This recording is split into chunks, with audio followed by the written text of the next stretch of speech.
The prior company I was at was focused on optimizing surgeries. We were taking in all of this data that we had and saying, all right, what is the best choice for a surgeon to make here? Should they be using the red stapler or the blue stapler? Should this be done robotically or openly? And those are really complicated questions to answer. They're used to saying, all right, well, what does the medical literature say? But the medical literature is funded by the people who built the devices. They're built on populations of 10 members who had this done. They're based on population surveys that are inherently flawed and constrained in what they can say. So there's so many really important questions that need to be answered in healthcare. They're problems that matter, problems that impact people's lives.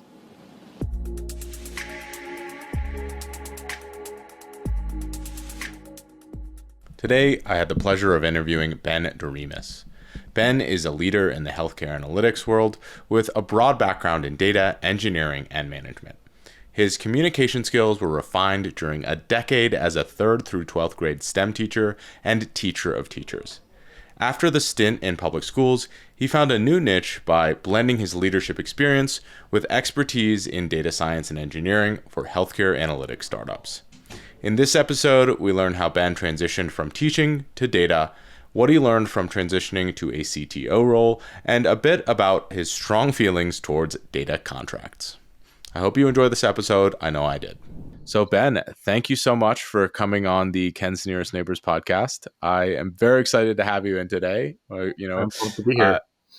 You are sort of the first that I've had in coming from a true education teaching background who's moved into data. I think that that's something very interesting, but also something increasingly common. You know, so I think it was Avery Smith on maybe two weeks ago, and he's talking about how a lot of the people who he's working with are coming from teaching backgrounds and trying to break into this field. And there are a lot of challenges that come with that, specifically that you're working a lot. When you're at home, you're also working, you're having to grade papers, you're having to do things like that. You know, I did say you do get some time off for the holidays and for summer, but I'm interested in hearing your story and how that all came about. Yeah, I am fully supportive of all of the teachers who want to make that transition out, but it also breaks my heart. We need good people in teaching, and it really kills me that it's a brutal career in so many different ways. But having that background in teaching, I think, has really gotten me where I am today. The training and the trial by fire that I got going into that right out of college was phenomenal. But the story, real fast. So in college, I actually have a degree in electrical and computer engineering. That is, kind of the core training that I had, but I've never used it. In college, as an engineer, you don't get to have a whole lot of fun. All my friends got to go abroad and all of that. I never got to. So when I got out of school, I'm like, I'm going to travel. I'm going to find something cool to do.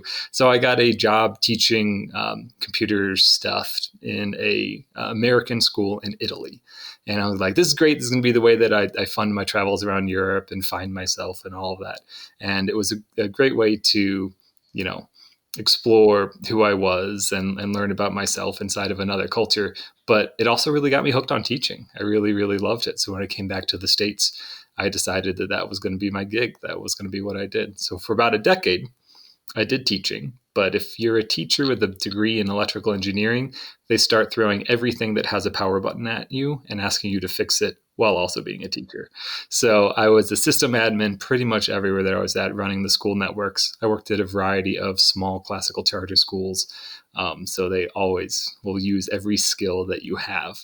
So, electrical and computer engineer, they're like, hey, can you run our Linux network? It's like, no, I've compiled some C code on Linux before, but I guess I'll figure it out. So I did. Gained a lot of really good skills that way. But after a decade in teaching, it got to the point where it was either every year for the rest of my life looked the same, or I try something new. And having never really done engineering, I felt like I had to prove myself. I felt like there was, I couldn't call myself an engineer if I just had the schooling for it, but never actually did it. So I did a tech boot camp. I'm going to do this. I need to find some way to, brush off my old skills, prove to the world that I'm still capable. I still got it. And the boot camp was my way of like getting that certification. So you look out in the world. Oh, God, you got a question? Yeah. So how did data come into the picture? Were Yeah. you going from teaching and saying like, I just want to do engineering, I want to do technical stuff, uh, where I end up as a software engineer, as a developer, whatever it is, we'll find out? Or was it a little bit more targeted that, oh, I was interested in this and I wanted to find a way to get to that place?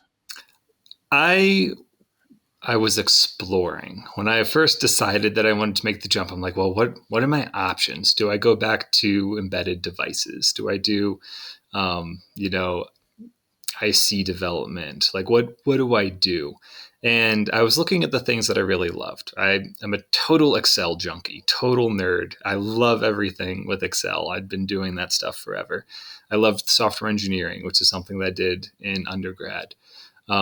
Everywhere that I went, I was a part of the school accountability committee, which always runs the surveys and things like that. So I'd been working with data and presentation, and I was a math teacher.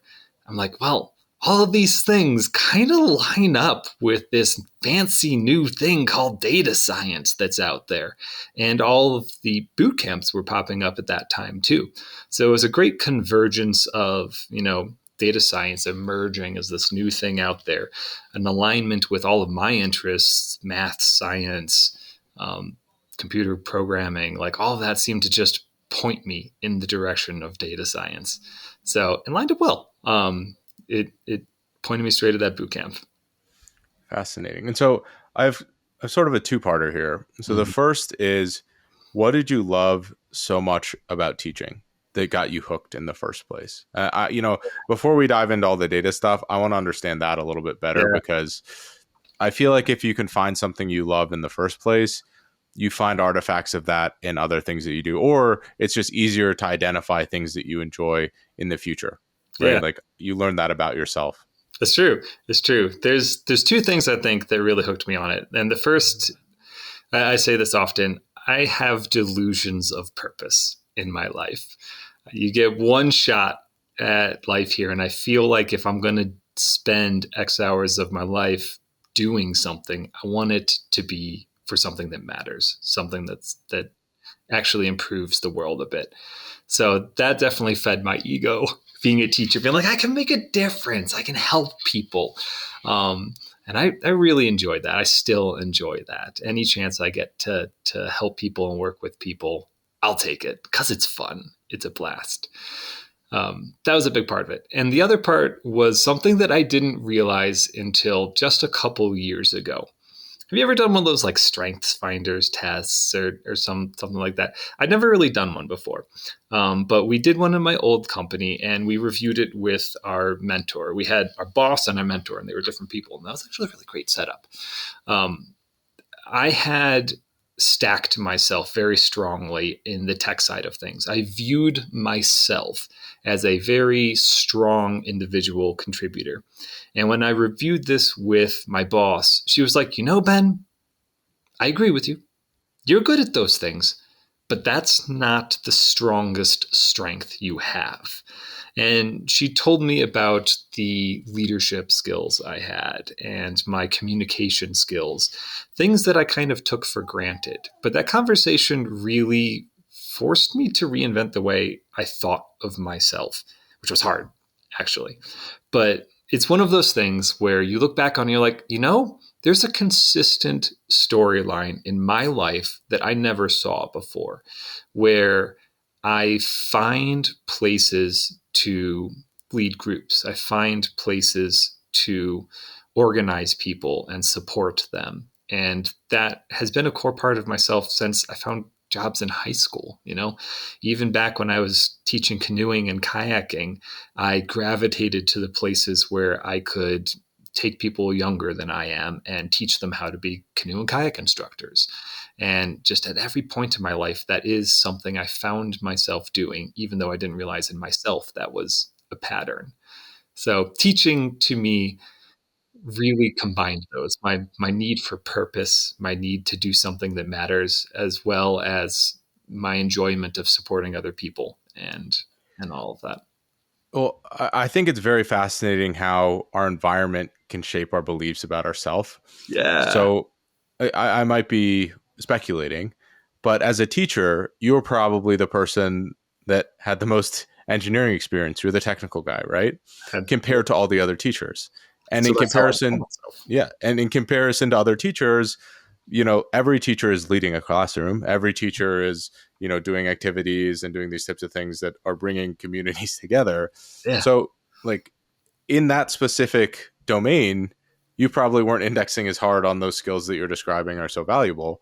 But in a tech domain, it completely flips. And I think that there's something really, like, beautiful and fascinating about that, is that the environment shapes how we think. And when we change our environments, we have to reevaluate who we are in some sense and how we relate to that environment. Because That's a brilliant um, insight. yeah, I mean, it's something that I think a lot of people, they get out of school. This is the biggest one.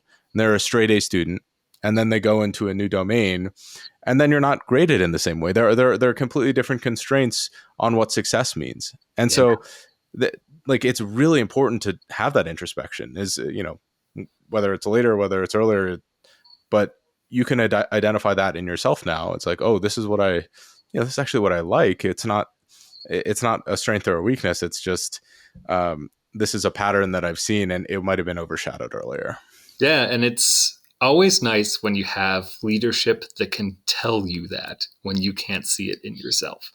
Like, I think that's been a through line in all parts of my career, that I've had other people looking out for me and watching out for me and helping me be the best person that I can be. So I consider it a stroke of good luck that I worked with Carla Glenn, who was able to have that conversation with me. It's really important. Yeah. Well, I think it is very important to surround yourself with people that will tell you those types of things. Yeah. And unfortunately, they're probably fewer and more far between than we would like. Before we get in, I want to talk a lot about your work relationships, the people that have helped you in your career and helped you build what you've become now. I am interested, before we get off the boot camp subject too far. What was it like going from being a teacher for 10 years to being a student again? Oh, it Um, was brilliant. I loved it. Um, and it was really funny too, because I finally got to be the student that I wanted to be. All through college and all that, I was pretty distracted. I was a decent student. I was a AB student, but it was never my top priority. I was always focused on, again, all these other community things that I was doing, not knowing that that was something that I loved doing. I just did them. But in the boot camp, I just got to focus on learning. And it was a brand new world. And AI and ML, it's really a game changer. It is a complete paradigm shift in the way the world works. And one of the reasons I loved software engineering is because I loved automation. I loved removing, hurdles and helping people do things better. And holy cow, AI/ML just it did it for me. It was my niche. I once I got in there, I knew I was doing the right thing because I just soaked it up as fast as I could. it's funny. I think a lot of people who have had a career and they go back to school, it's a completely transformative experience Yeah. because there's so much interesting stuff out there. There's so many advancements. There's so much to learn. But I answer 100 emails every day. I'm doing this. I'm doing that. I have all these things pulling on my attention. I don't have time to just solely focus on learning like I did when I was in school. Yeah. And I wish. I mean, I learned that in grad school. Like, each consecutive graduate degree, I got more and more grateful for the ability to focus and learn something.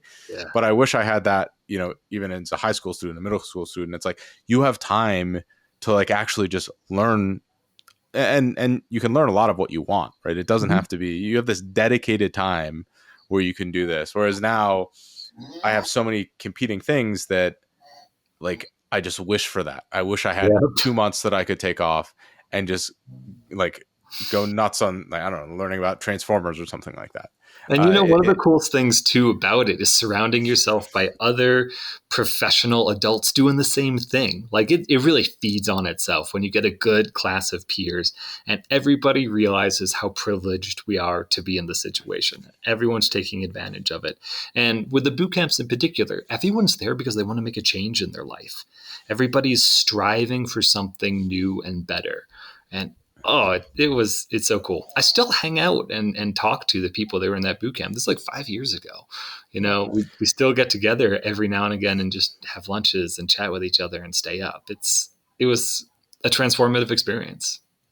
That's amazing. And I think that there is something unique about boot camps as well, is that the stakes are high, right? You're paying a lot of money. I mean, you're a teacher shoveling out XYZ amount of money to do this. It's a risk.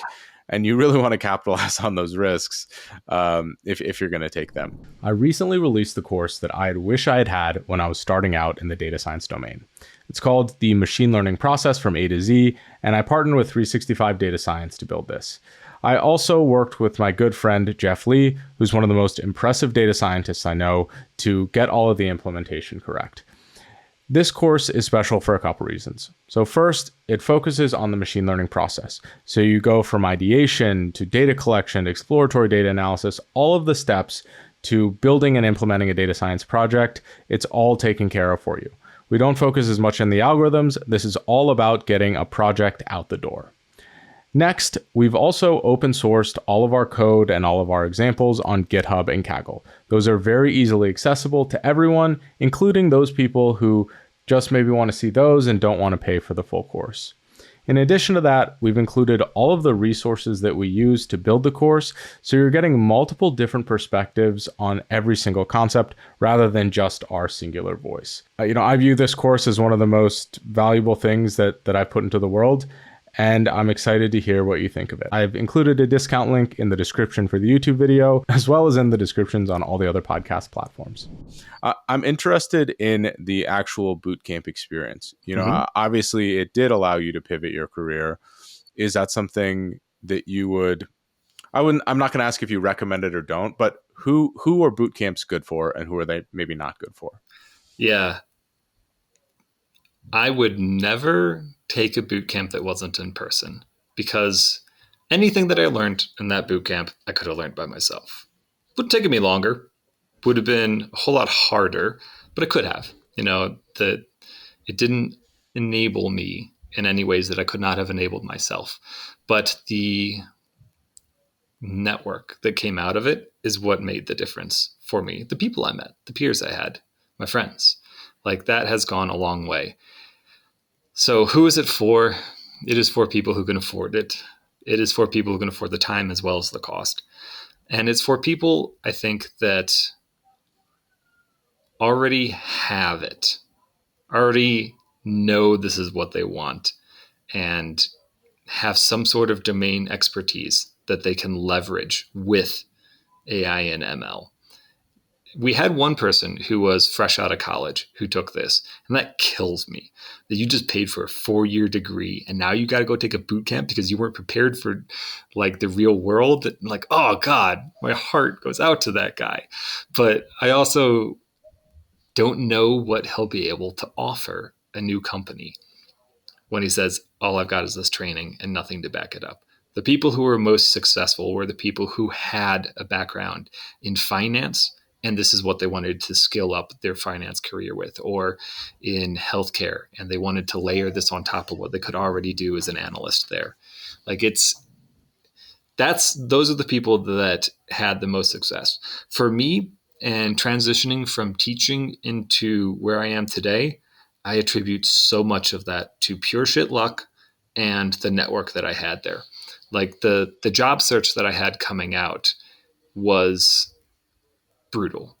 It was really, really hard. Any hooks that I got were from networking events, going to meetups or something like that. What I thought I was getting from the boot camp was a credential that industry would support. What I actually got was a network of people. So I would not have gotten my first job. I took a job in sales. I took a job in ed tech sales after this because I could not get my foot in the door in even just like a lowly, analyst position. It just, nobody was biting because I didn't have any industry experience. I had nothing to offer. Certification from a boot camp just doesn't do it. Um, so yeah, No, I think that that's like such an important observation. Well, I mean, like you learned it, obviously, but the idea that you can go and get a certificate, or you go and get this piece of paper, or you go and get whatever it is, and that'll get you a job. nah. I mean, it's unfortunately ridiculous. It's how you use the time. It's what you make of the time, and what you frankly do outside of the boot camp. Right. Mm-hmm. Well, I guess you're doing projects and stuff in the boot camp, but it's very practical. Um, but outside of the boot camp, you're networking with people, you're finding opportunities for yourself. I'm sure the boot camp did have, a reasonable amount of leads in terms of opportunities, but the onus is on the individual, the student, to make something of it. It's not Yep. on the boot camp or the university or the certificate program. And that's a paradigm shift that I think a lot of people need to make, because I think this is one of the major issues with school is that, oh, I do everything I need to do and I get an A, right? Now I tell me follow what I the need to do to get a yeah, job. Yeah. exactly. If I follow the instructions and do whatever it is, and like if I do all the homework, I do this, I do that, we have this expectation that it's going to work out. And the students that read extra and they are really invested in the material and they're obsessing over it, they're still getting the same A as the people that just put in the basic amount of work. Yeah. But when we get into the real world, those people that are obsessing over it, learning about parallel things to the topic at hand, that are really like invested in it, they exponentially take off compared to everyone else. Mm-hmm. And I think that that's something I wouldn't say that's a failure of education by any stretch of the imagination, but it's something that people unfortunately have to learn the hard way when they hit the real world outside of education. Mm-hmm. And it is a shocking a shocking revelation. I've thought about that a lot as a teacher. Like, what could I have done to prepare students for the work world better? And then I reflect on it. I'm like, you know what? I don't think that's the job of education. That might be the job Okay. of a boot camp. That might be the job of some college degrees. But in general, that's not the purpose of education.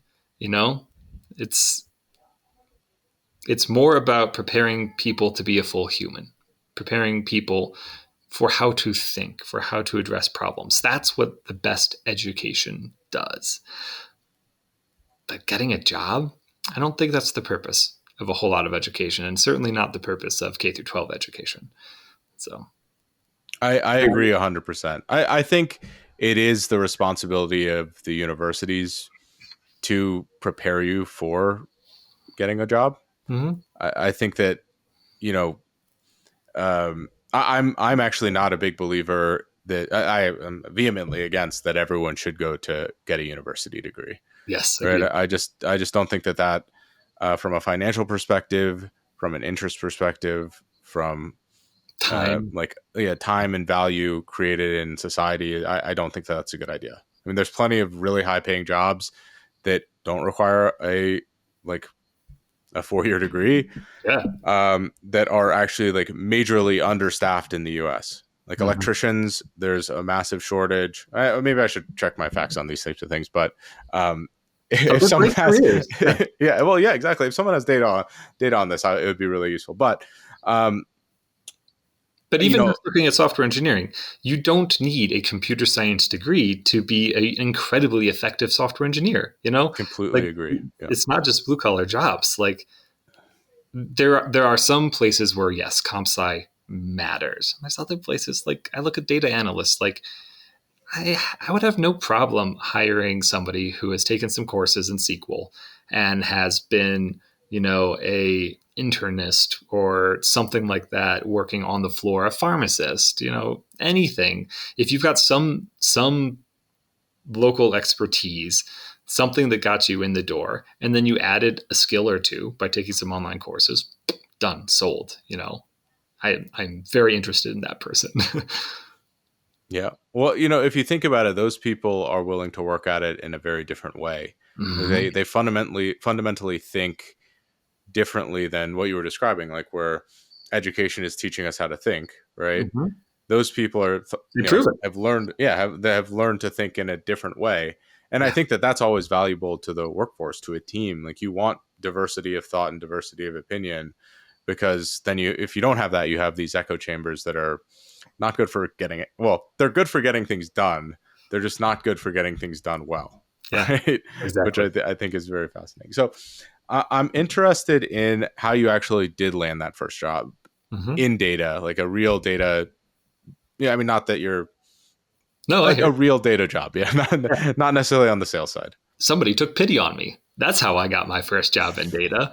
I had taken the sales job and I was just miserable with my life. And like I said, with the boot camp, we had been hanging out with all the people who graduated. I was still talking to them every month. We got together and had lunch for a good long time. And I mentioned to people that was just not having any fun what I was doing. Um, and one of the people was like, "Wait, you don't, you didn't get a job that you want? Come work for me." So she brought me into her small health tech startup of, I think I was employee number 11, you know, and I've been working with those people ever since through 3 different jobs.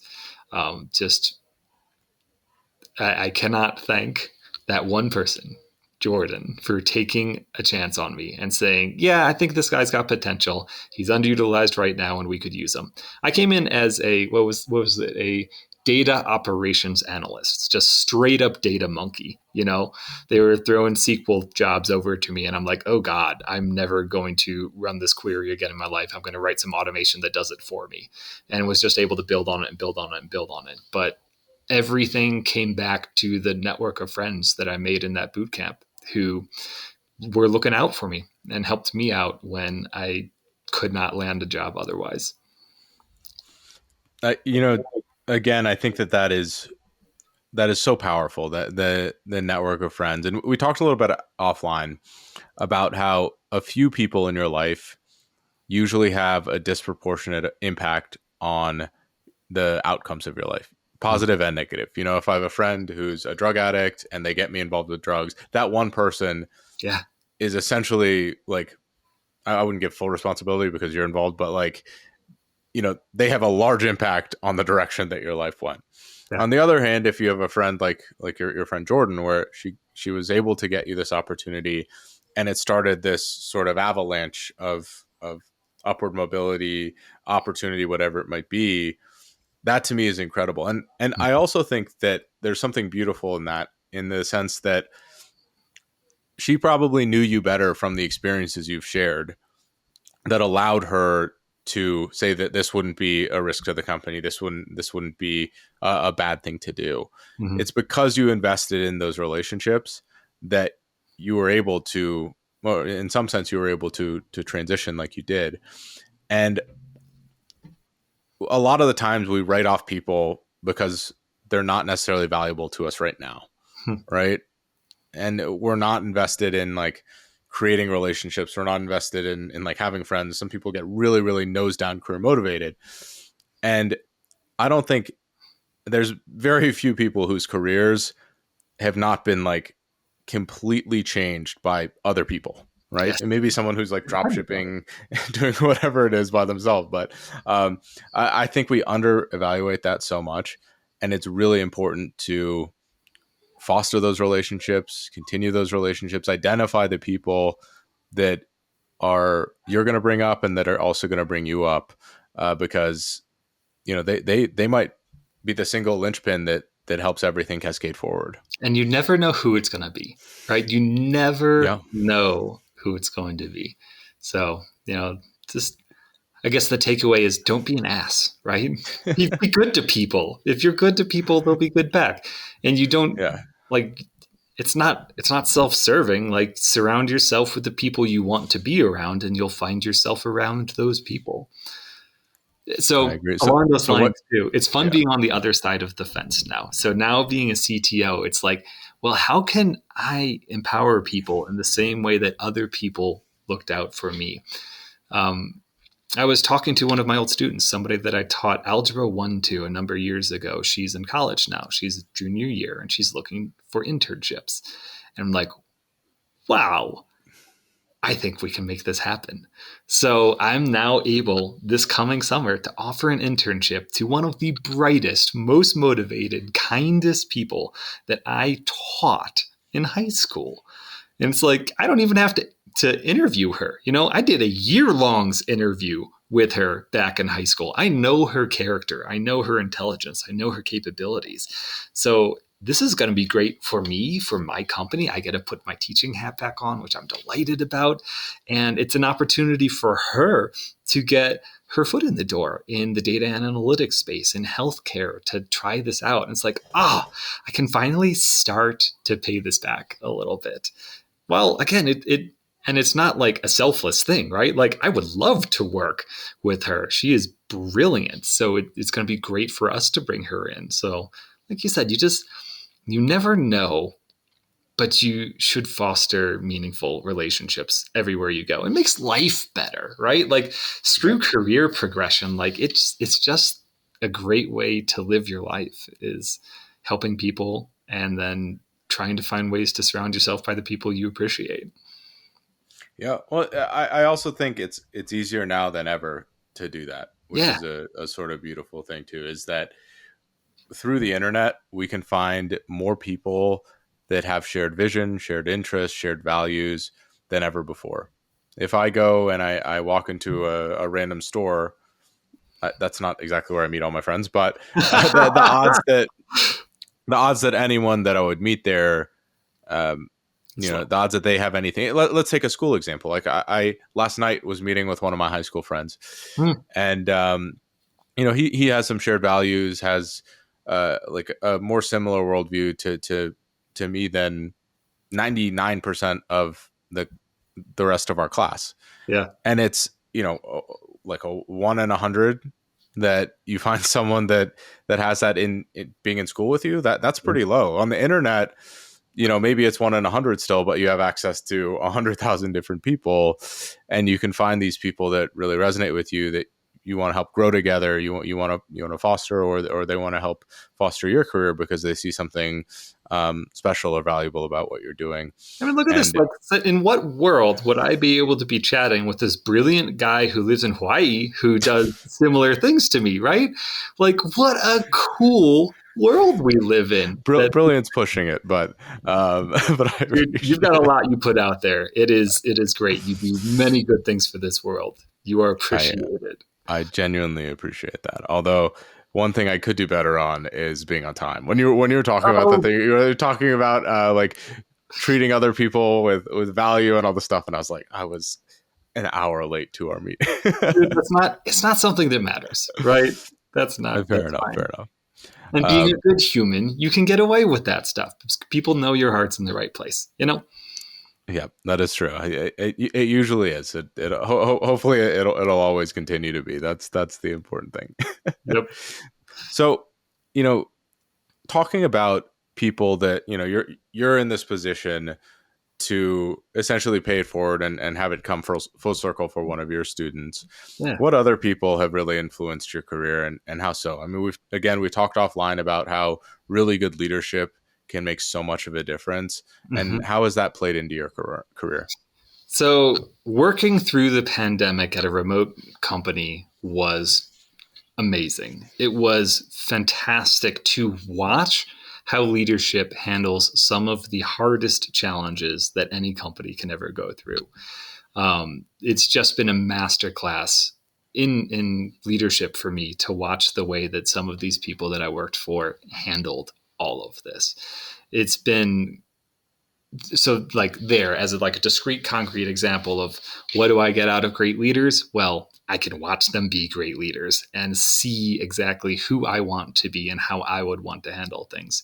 One person in particular, Becca Lafon, like whenever I'm confronted with conflict, anytime that I am in a situation where things are tense, I literally ask myself, what would Becca do here? How would she respond in this situation? Because she taught me so much about how to handle tough situations and how to be calm and in control and guide people to the right place willingly, and not using an iron fist. It's been really cool to work under so many brilliant people. But one thing particularly that's happened to me is, I've gone from data operations analyst to CTO, and not once have I had to ask for a promotion. Not once have I asked for a raise. Every time that I've been given more responsibility, somebody has been looking out for me and recognizing it and willing to promote me along the way. It's been a relief to not have to advocate for myself. And I realize that is not normal. That is by far the exception. To have leadership that can look out for you and is willing to always challenge you and is supportive when you fail, because it's going to happen, and lets you learn from it in a way that makes you stronger and better at the end of it. It's been really cool. I still get to work with Justin Shaper. Again, he was the first person that hired me. He was the CTO at the original company that hired me. And I'm now CTO and he's COO. And I've been able to just learn and watch and observe and get supported by so many amazing people throughout my career. So, for someone entering a new company, how can you identify great leaders? You know, Oof. they definitely, everyone is not a great leader.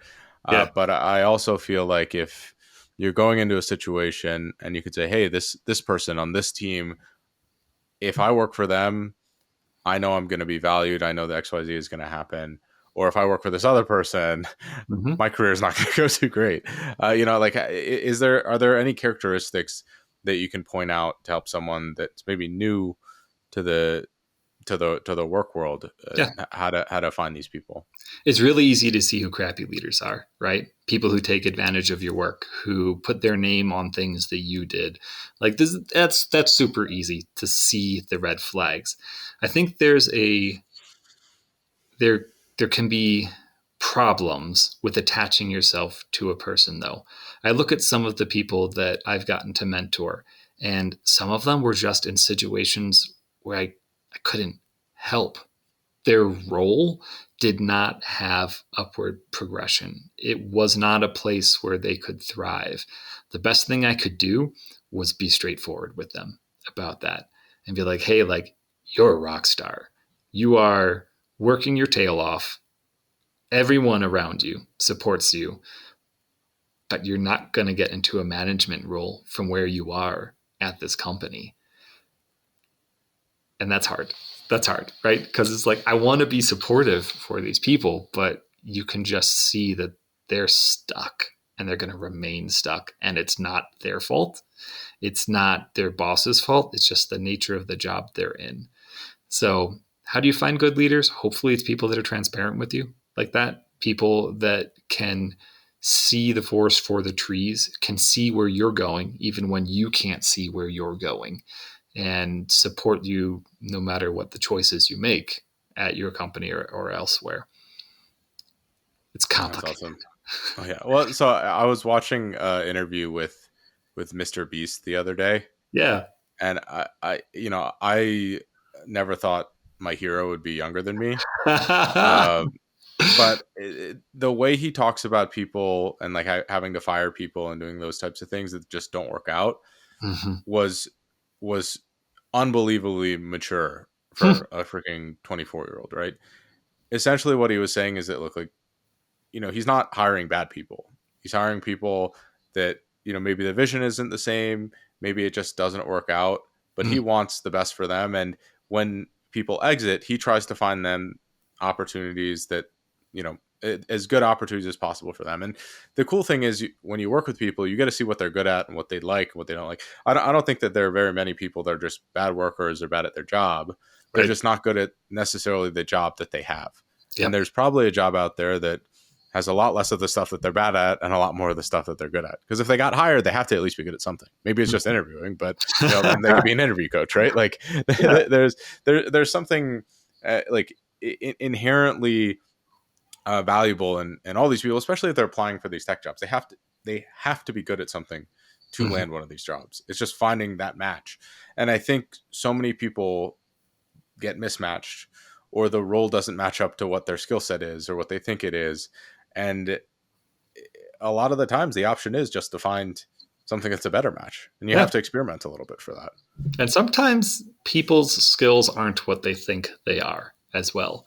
Those are hard discussions to have sometimes, but absurdly necessary. My coach had with me. She's been like, "Yes, Ben, you're good at those things, but that's not your strength. This is your Mm-hmm. strength. Go think about that for a while." you know, it, The funny thing is, it's almost never the technical skills, yeah, right? Like almost everyone, I think, is about as good a coder or an engineer as they think they are. But yeah. it's all of the other skills that are important that people over-index on. And it's like, oh, I don't need to learn that. I'm really good at that. And unfortunately, that's not usually the case if you think you're really good at it. And all of the stereotypes about tech people apply to the data domain too.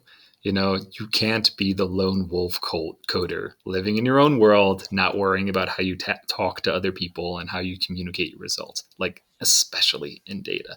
Those types of work mentalities just don't fly anymore. It's not a thing where you can be successful there. So you can't ignore all those other skills. Yeah, I completely agree. Speaking of multiple skill sets, so at your current work, you've worked in leading IT teams, you've worked leading engineering teams. Mhm. How does that work vary? Yeah. They're very different in terms of what the responsibilities are, but how do you manage a transition like that?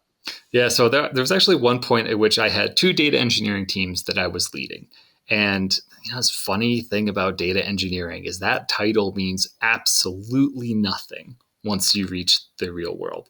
One of my data engineering teams was essentially a analytics engineering team indexing in on the analyst side of things. The other was an infrastructure team, mostly focused on, setting up AWS and Lambda jobs and Glue and stuff like that. And I had no way to bridge the gap between them. They were put under my control because they both have the title data engineering in them, but those teams had nothing to do with each other. So my day to day looked very different in terms of supporting technical infrastructure, trying to figure out, are these the best practices? What's the right way to do these things? Wildly, wildly different, but extremely similar in the same way in terms of supporting people, finding the right projects for them, prioritizing what comes in, communicating to the stakeholders. Those things are the same in a leadership role, no matter where you go, no matter what you're doing in tech. You have to be able to see where the team is going, what they should be working on, what is wasting their time and is something that needs to be fixed, what are the blockers, etc. All those core things are the same when you're leading a team. Looking out for the team is probably the most important thing. If you're combining tech lead, team lead, strategic thinking for the team, that can be brutal. That can be rough when you have to do all of those things. But once I got to a certain level in a director's seat, I was no longer a primary contributor. I was doing some code reviews just to make sure that the ship was pointed in the right direction. But after that, it was, pointing the team in the right direction, making sure that the blockers are out of the way, and making sure we're working on the most important things. And So those are similar. so from your experience, what do you think the biggest differing factors are, or the things you have to index on differently are, from when you're an individual contributor to a director? So we'll just lump VP in there because Mm-hmm. Sure. I think they're more similar than they are different, now to a C-suite. Like from one step to the next, what is the biggest change that you have to personally make? Yeah, when you're a first individual contributor, you're worried about, am I solving this task in the best way possible? Am I using the right tools? Am I, efficient in the way I'm doing this? And that's that is the important part of most individual contributor roles. Once you get to the senior level roles, you're starting to ask, well, am I solving this in the right way? Am I seeing the forest for the trees? Am I building for the future? Is this architected in a way that's maintainable and scalable and all of that? Then you get to the next level saying, well, is what I'm working on the right thing to be working on? You start thinking about the priorities of these different tasks. You start saying, hey, is this tech debt that needs to come before we tackle that feature? Otherwise, the feature may not be built in the right way. Are there internal projects we need to spin up to start to answer these other problems that are going to be coming down the pipeline? And then you start thinking about, well, are these the right problems for the business to solve? What is it the business is going to need from us, not just the team is going to need from us? And then how does each team work together to solve those business goals? And then you can step back to the next level and say, okay, where's the future of this company pointed? What are the business problems that the world needs us to solve that nobody else is solving or that can be solved better? And how do I get our teams pointed at that while keeping the ship afloat and making sure that everybody is happy and motivated and nobody's getting in their way? So it's kind of just progressively viewing the world as larger and larger and larger and larger until you can see how every component in that world is rowing together in the same direction, and you're sure that where we're going is a place worth going. And that's where I am in my 2 months into a CTO role. Ask me again in another couple months, and perhaps I'll see an even bigger perspective. That is so powerful. It's also a little bit scary because I know I'm happiest when the world is very small, when I can Yes. focus on a single thing. And the more I'm pulled in different directions, I know the more that I tend to struggle. And also the more that organization is a priority. Mm-hmm.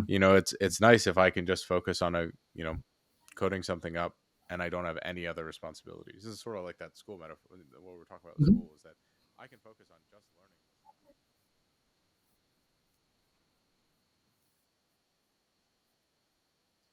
Yes.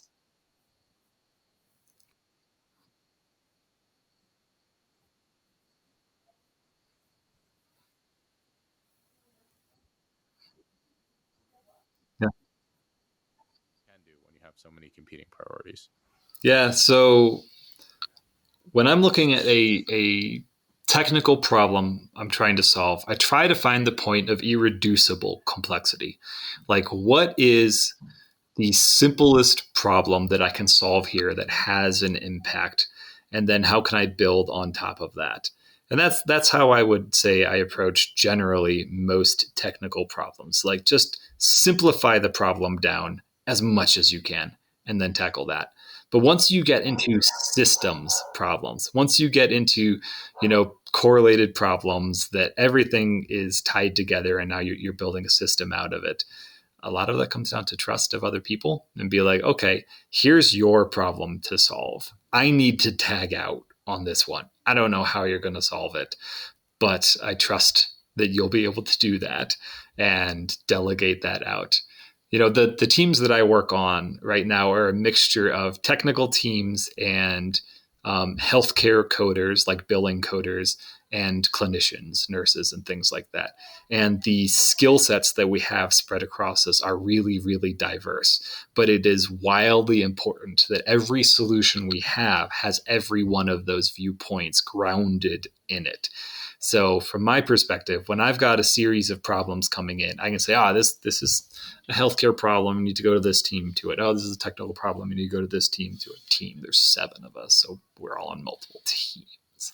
Um, but after that, it's making sure that that solution, the technical solution, has input from the nurses on it, and we're working together. And I don't have to be the one that does it. I love it when I get to do it, but I just need to make sure that it's happening and that these people are working together. Did that go to the core Interesting. of what you were asking? I wasn't sure if I danced around your question or if I No, got no, to no. I think it 100% hit on what I was asking. It seems like you can simplify things by one, like hiring really good people, yes. building trust in teams, and being able to delegate to them and be confident that they're going to either make it work, not make it work, and learn from it so it works next time, Yep. or those are hopefully the only two options that you have. But Because we don't no, want to I think away from it. Yeah. yeah, There's I really, think that is the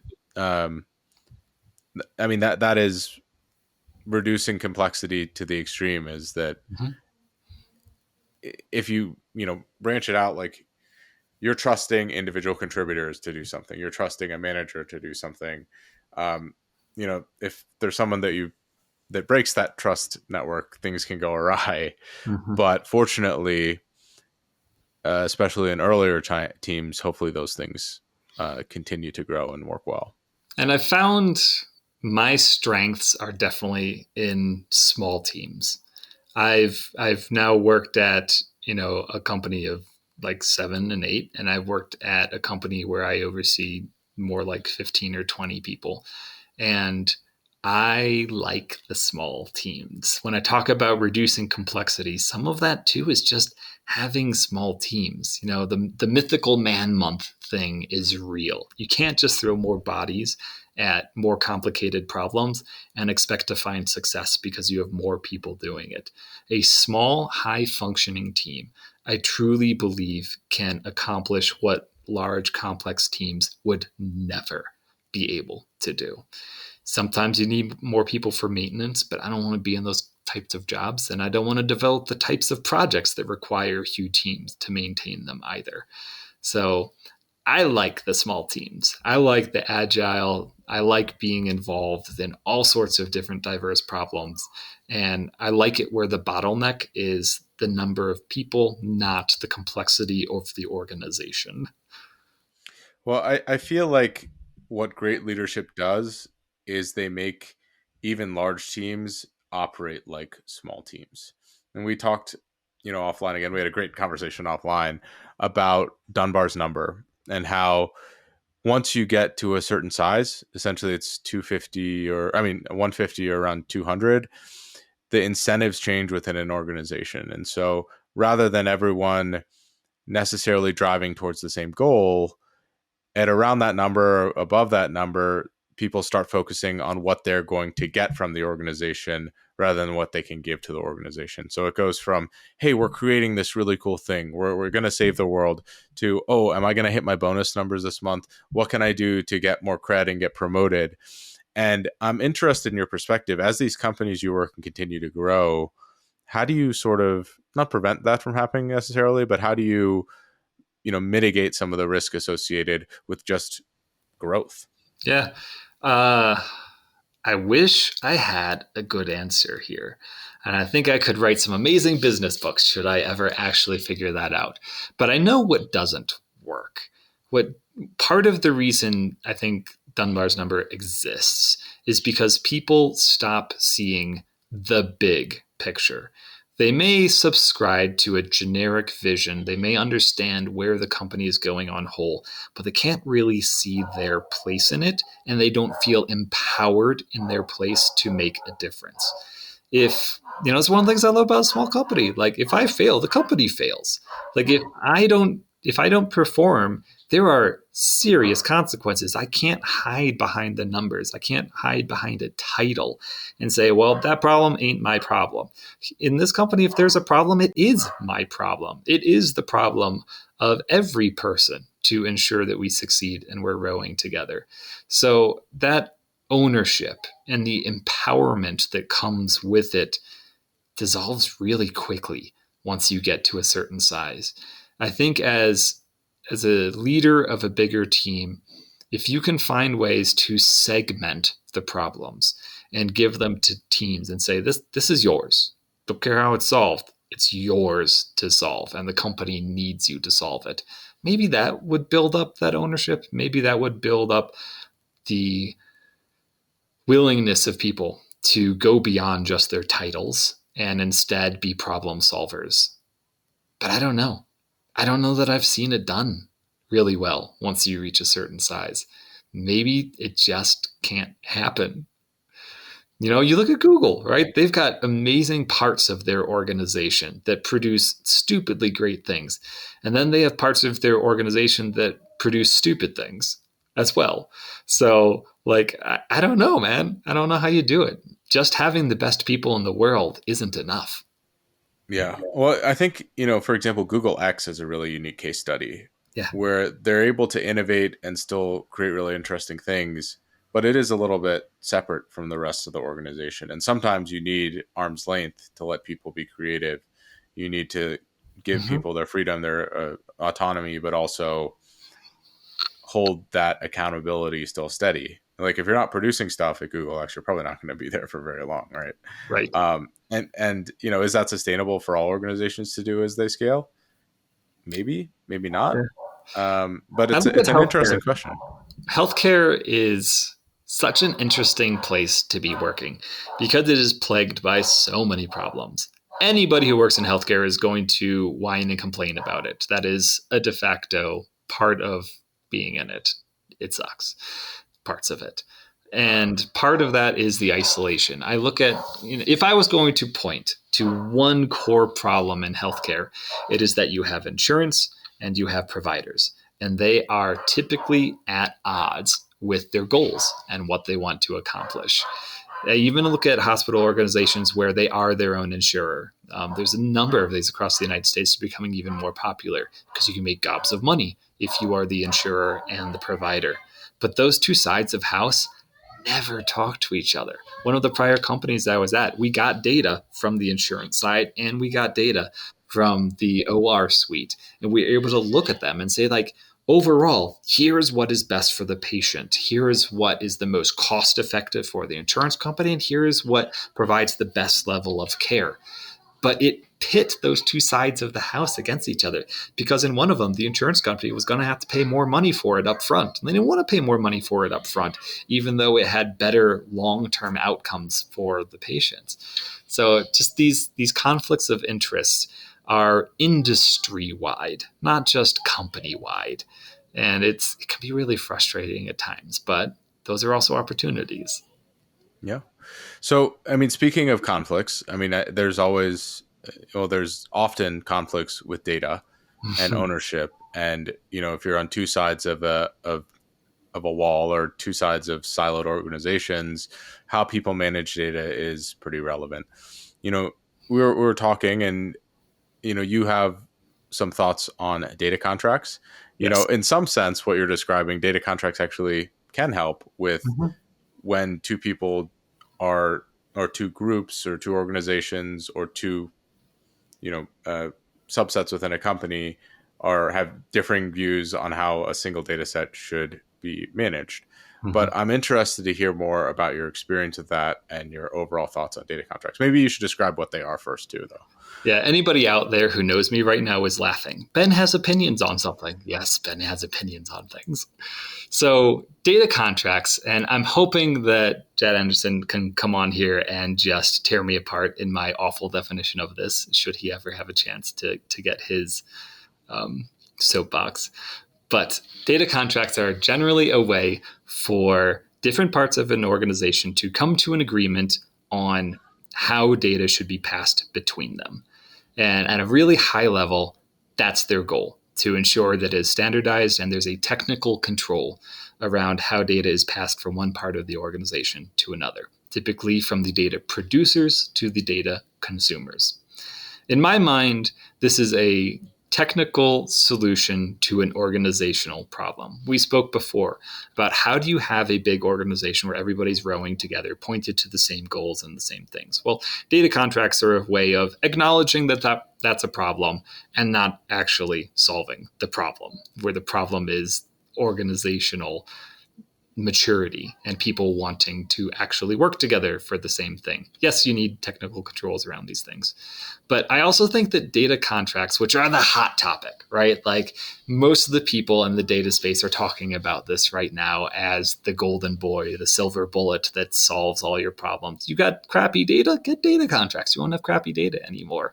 And I think it's actually a really niche problem that this is solving. I don't think that this has widespread applicability across industries and teams and companies of different sizes. I think that it is a great solution where you have organizational silos that will always remain silos and never work together, where you're at really big companies where the data producers are far removed from the data consumers. But I don't think a lot of the value that data can bring to the world exists in those scenarios. So much of data science and data engineering right now is focused in the sales and marketing place. And with sales and marketing, you are typically your own data producer. You've got your own Salesforce thing set up. You've got all of these things where you're producing your own data. But going back to my delusions of purpose, I think there's more to data than just sales and marketing. I think the applications are so much wider out there. You look in healthcare, you look in education, you look in agriculture, you look in finance, you look at anywhere, you look at misinformation, you look at what David Knickerbocker is doing, right? Like there's all these brilliant applications of data where you are not the data producer, where you are at the whims of the rest of the world to provide the data for you, and you have to manage it. You have to find ways of working with horrendously bad data, and you can't just say, well, I'm going to make that somebody else's problem. Interesting. So at a high level, I think to summarize, you're suggesting that data contracts, they're kind of like a Band-Aid on a larger problem. Yes. Right? Within an organization, it's either that leadership and the organization is inherently somewhat flawed, right? They have communication issues, they're too siloed, whatever it might be, or that the nature of the data within an organization doesn't make sense for it because you're getting data from a third-party API. You're getting data from somewhere that's not within your organization. Am I pretty... Great summary. Okay, yes, perfect. Look at that. You saying in 10 sentences what I said in 5 minutes. Yes, bravo. You said it a lot more elegantly. To be fair. No, I should say you said it more eloquently. I said it more elegantly. I think that, yeah. There you go. But so, I think that there's beauty in that too, right? There are some organizations, let's say large banks, right, where the overhaul of infrastructure, the overhaul of another reorg, these types of things, it would be an impossibility. And I think it is important to have tools that specifically point towards those solutions. I mean, there's a market for Band-Aids because Band-Aids do work in certain circumstances, but or maybe it's more like a splint that's keeping things steady and like these relationships going. But I tend to agree that contracts, I think data contracts are very useful in very lucrative places, right? In these big organizations that actually need them. So I would argue that they're niche, but if a niche is like Fortune 500 companies, that's not a bad niche to be in, right? and there is value in those specific circumstances. So I guess my beef then is that there's value in it, but not everybody should want this. Not everybody should view this as the solution to their data problems. If you're at a company of 50 people and you're trying to stand up data contracts, your company's broken. There's a problem things you should there. be doing first. Exactly. So as with every technical tool, it's solving a real problem, but don't apply it to places that aren't applicable. Make sure you understand what the real problem is before you start running to this new fancy thing that everyone's talking about. Yeah, I think that there's, and from my experience, there's a reasonable corollary where a lot of companies, they just jump straight to data science. They don't hire data engineers. They don't hire architects. They don't build the infrastructure out. If you have the infrastructure and it's like, we've done the right things, or maybe we even haven't done the right things, but we're so far down this path where it's irreversible and we've scaled so quickly, or we're so large that this is our best option. Yes. But there's prerequisites. There's like homework you should do to scale an organization in a good and effective way that probably doesn't need data contracts and is the first thing that you do. Yeah. And again, from an individual's perspective, if you want to specialize in the applications of data contracts, that is a great choice. You are going to have a job That is, there's there is work out there to be done. But from a company's perspective, I would think twice before treating that as the solution to my problems. Amazing. I think that makes a ton of sense, and I don't think you'll. I don't think that was that controversial. I think All that right, was. cool. Well, let's see. Let's see what the internet Yeah, thinks we'll about find this. out. We'll find out soon. This is buried in the back half of the episode, so only the We're true fans will. Unless I make the thumbnail like Ben Doremus hates data contracts. well, yeah, I Uh, mean, you got to get GPT to build your hook for you. We'll see what it comes up with. exactly. So the last thing I want to touch on, you talked a little bit about how complicated medical data is. I'm sorry, I am very interesting, but I'm interested in what you find so special about the work that you do. Yeah. You've said some really awesome stuff about the company you work for, and I'm interested in why you get so excited about that. It's probably tied to the purpose you were describing before, Very much but so. I really want to dive into that just a bit more. Yeah. So the prior company I was at was focused on optimizing surgeries. We were taking in all of this data that we had and saying, all right, what is actually the best choice for a surgeon to make here? Should they use post anesthesia reversal? Should they be using the red stapler or the blue stapler? Should this be done robotically or openly? And those are really complicated questions to answer. And they're typically things that providers are used to using research for. They're used to saying, all right, well, what does the medical literature say? But the medical literature is funded by the people who built the devices. They're built on populations of 10 members who had this done. They're based on population surveys that are inherently flawed and constrained in what they can say. So there's so many really important questions that need to be answered in healthcare that aren't answered by the standard ways. If you talk to providers about some of their biggest problems outside of dealing with insurance companies, it's often just not knowing what to do, what the best way of doing things is. Surgeons are competitive. They want to be the best. So if you can find a way to support them and give them the information that they need to make the most educated decision possible, it feels great. It feels so good to be able to support these wildly intelligent people doing things that literally change people's lives for the better.